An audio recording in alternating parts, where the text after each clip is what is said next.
where were you when you got the call that you were in?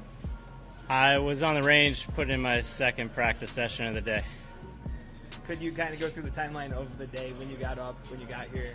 Yeah, it was 4:30 a.m. alarm. The week at the Cognizant Classic began like so many PGA Tour stops do, with palm trees swaying gently in the Florida breeze and practice balls arcing into the bright, sunlit sky, giving no hint of the tension quietly building below. By Thursday morning, as the first tee times approached, the range buzzed with quiet urgency. Caddies pacing out yardages, coaches tracking ball flights, and players moving through routines with a focus born only when every swing carries weight.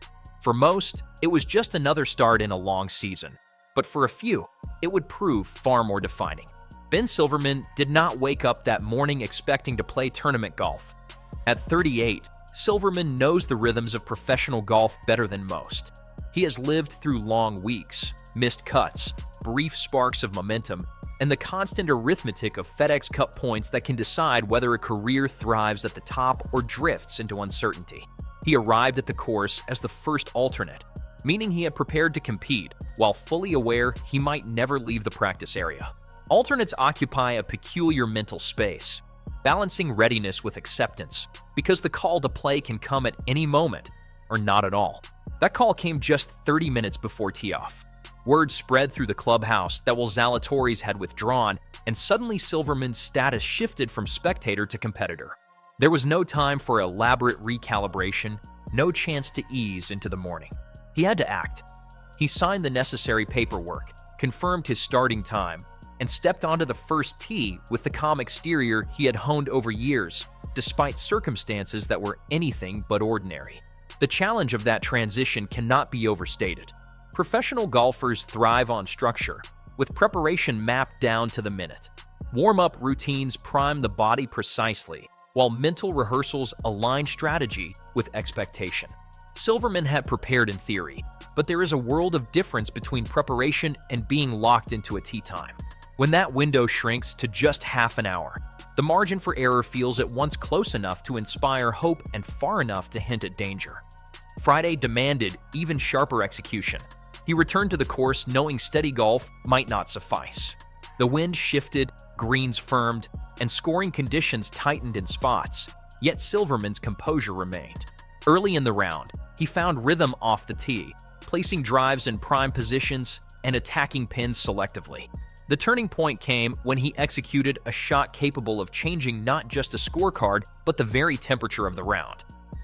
As LIV has gone along, as the PGA Tour has gone along, I think there's probably been a lot of talk about bringing the best players in the world all together again. But when you talk about that, you're really only thinking about 4 or 5 guys. You know, you were thinking about Brooks Koepka, you were thinking about John Rahm, you're thinking about Bryson DeChambeau, and yes, you're thinking about Patrick Reed. There was a sense that the tour was missing some of those players that were rough around the edges. You could call them black hats if you wanted, but the tour is more interesting when you do. Standing over a second shot on a reachable par 5, Silverman committed fully to the line and struck the ball with authority. The flight was piercing and controlled, and when it came to rest near the hole, the opportunity was unmistakable. Moments later, he converted for an eagle, transforming his tournament from survival mode into genuine possibility. The gallery's response was appreciative but measured, yet for Silverman, the impact was profound because eagles do more than subtract strokes. They instill belief. From that point, he built carefully rather than recklessly. He added birdies without forcing them, avoided the mistakes that can undo progress, and navigated the closing stretch with composure. By the time he signed for a 4-under-67, the math had shifted dramatically. He was no longer anxiously eyeing projected cut lines. He was comfortably inside them. The man who had not known if he would compete had secured his weekend tee time. Silverman's journey through those 2 rounds highlighted a truth about professional golf that often gets lost amid highlight reels and major championships. The tour does not pause for circumstance, nor does it grant sympathy for last-minute chaos. It rewards execution and punishes hesitation. Silverman executed when it mattered most, and in doing so, he turned an unexpected phone call into a tangible chance to stabilize his season. While Silverman's story unfolded with quiet determination, Another narrative was building under far brighter lights. Brooks Koepka arrived at the tournament with a reputation that follows him everywhere he plays. A 5-time major champion, Koepka has built a career defined by performance on the sport's biggest stages, where pressure is magnified and margins shrink. Playing in his hometown added another layer to the week, because familiar streets and supportive crowds can either soothe or intensify expectations. The opening round did not go as planned. Koepka struggled to find consistency off the tee, and his iron play lacked the precision that has characterized his most dominant stretches. Putts that typically fell with confidence slid past the edges, and momentum proved elusive. When he walked off the course with a 3/74, the scoreboard delivered a blunt message. He was on the wrong side of the projected cut line, and the possibility of missing the weekend for the second time in 3 tournaments suddenly loomed. In professional golf, reputation offers no buffer against arithmetic. On the next hole, he repeated the formula, trusting his yardages and striking his irons with renewed clarity. By the time he birdied 3 of his first 4 holes, the narrative began to tilt. Those early gains did more than move him up the leaderboard. They recalibrated the psychological landscape. The cut line remained volatile, shifting as scores rolled in across the course, but Koepka had inserted himself back into control. He managed the middle stretch of the round with patience, accepting pars where birdies were not readily available and avoiding the double bogeys that can derail momentum. You take from this week your best finish in your return? Yeah, played really solid the last 3 days. Yeah, didn't quite hit it that great yesterday, but just controlling shots, I think a lot better.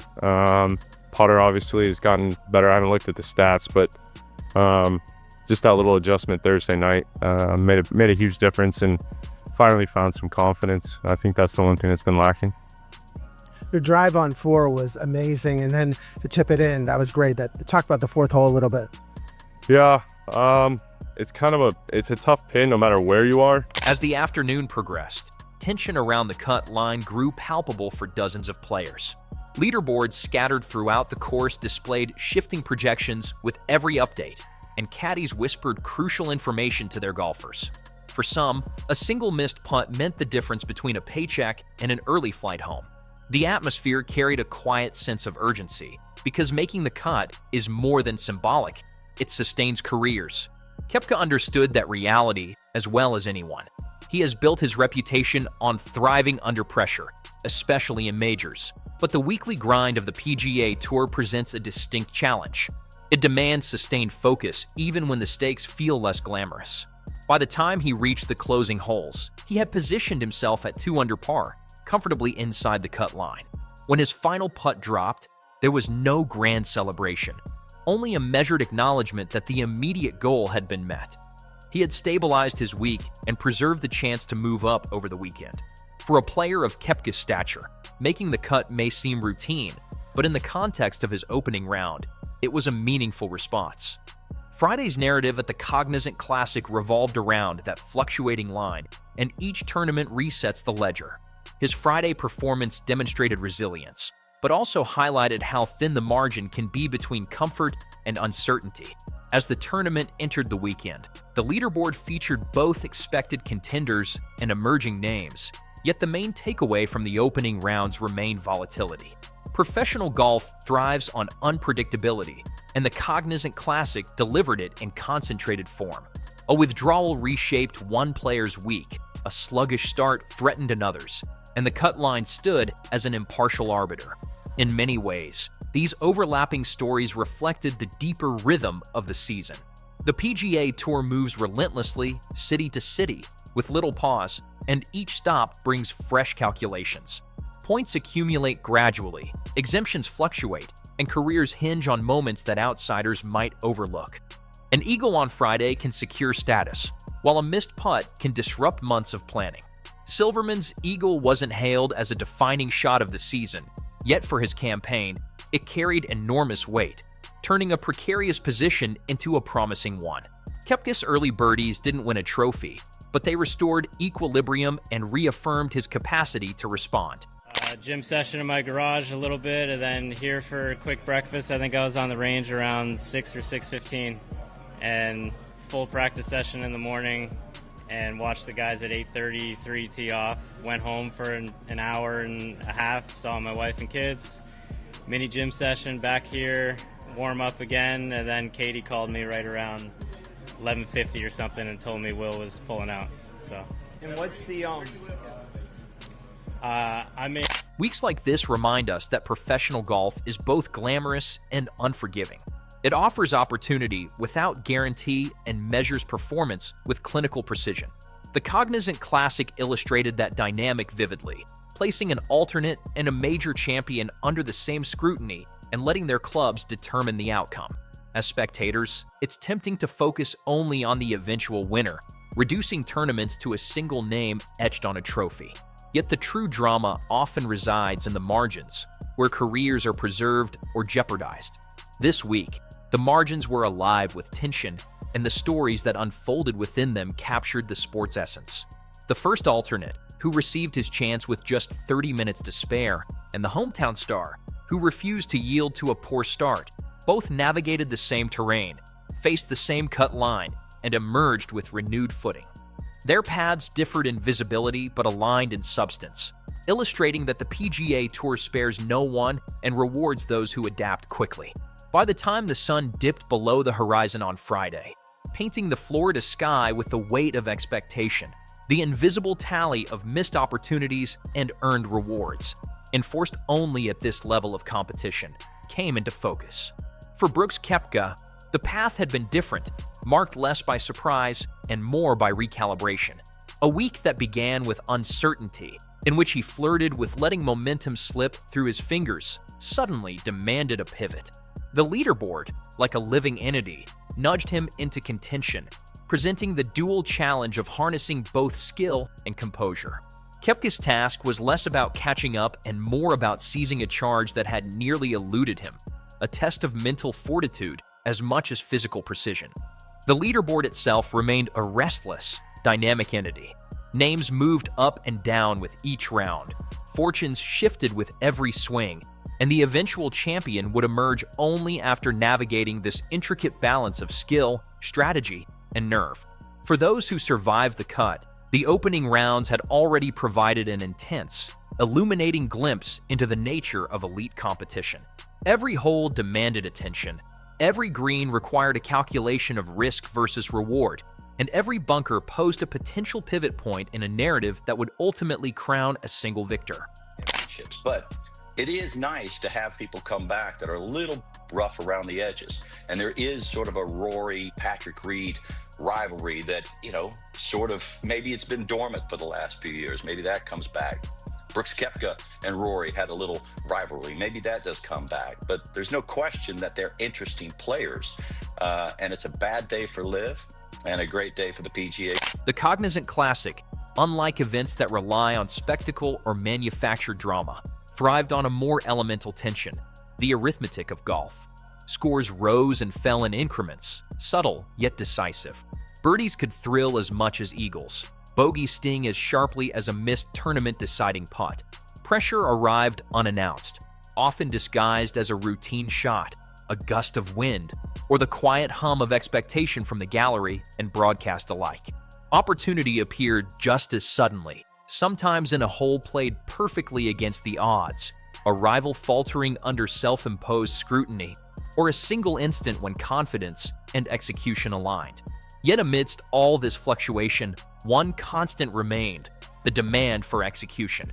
In this arena, names, reputations, and pre-tournament narratives vanished the moment the ball left the club face. Performance, pure and unmediated, was the only metric that counted. Both Silverman and Koepka, though arriving at this truth via different paths, faced the same fundamental question every PGA Tour week poses. Can you perform now? Silverman, with lower expectations and fewer external pressures, approached the course with a mindset shaped by surprise and cautious optimism. Koepka carried the heavier weight of anticipation and history. Yet both were equalized by the immutable demands of the game, moving from tentative starts to asserting authority where hesitation had threatened to dominate. When the dust settled on Friday evening, both had answered the week's pressing question. They had performed. In a season defined by relentless competition, where each event offers glory and consequence in equal measure. This affirmation carried meaning beyond mere scoreboard position. It was a confirmation of readiness, a testament to resilience, and a reminder that in golf, as in life, the next challenge always looms, but meeting it decisively is what defines a champion. The weekend still awaited, bringing further opportunity for triumph or setback. Yet for now, Silverman and Koepka could carry forward a shared understanding. At the core of every tournament lies a simple truth, immutable and demanding. The course does not wait. The competition does not pause. And the question persists, week after week, season after season. Can you perform now? In Florida, the answer was emphatically yes for both, resonating with the promise of possibility, the weight of challenge, and the subtle thrill of a game that rewards those willing to rise when it matters most.